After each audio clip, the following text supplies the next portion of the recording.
probando la ropa de Halara. Su lema o su eslogan es comodidad y estilo. Son prendas de ropa que se adaptan a todos los cuerpos y a todos los estilos. Esto quiero probarlo. Abarcan tallas desde la XS a la 3XL. Este es un pantaloncito negro, así en tejido de algodón como de tela de chándal. Tiene aquí una zona diferenciada en la cintura como un canalé. Lleva dos bolsillos y lleva una costura lateral. Es comodísimo. Tiene un montón de mallas de deporte, de ropa deportiva de todos los estilos. Entonces yo me pedí este. Me encanta esta cintura alta que tiene, el largo y el color. Pienso que es muy favorecedora al tener esta formita aquí delante que te recoge genial la barriga y con bolsillos laterales. Por la parte de atrás trae esta costurita, te hace el culete, te lo pone en su sitio. Vamos, esta es una chaquetita corta en pana, en este tono que me pareció súper bonito.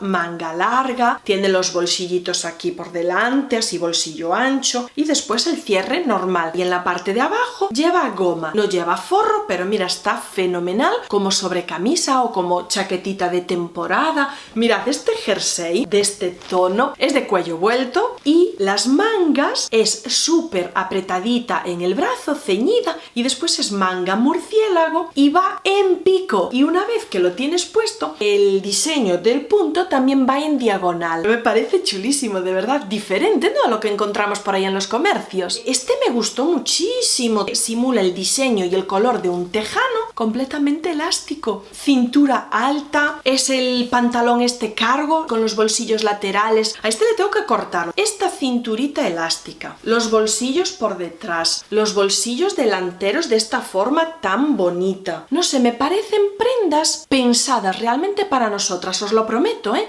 Este pantalón es una pasada de cómodo. Último, tengo tantas ganas de estrenarlo, es un mono para jugar al tenis o a pádel. Tenéis muchísimos modelos a escoger. Mirad la espalda completamente libre, le cruza esta tira y esta otra aquí arriba. Pero puede ser más bonito esto, por favor. Es faldita y debajo tiene el pantalón. Y el pantalón a cada lado lleva un bolsillo para poder llevar la pelota, tanto de tenis como de pádel. Me parece súper práctico. Y después, que aquí en la zona de los pechos trae el foam, este poquito de relleno, que entonces ya te sitúa ahí los pechitos en su sitio. Y nos vemos en el siguiente vídeo. Un besote muy fuerte. ¡Mua!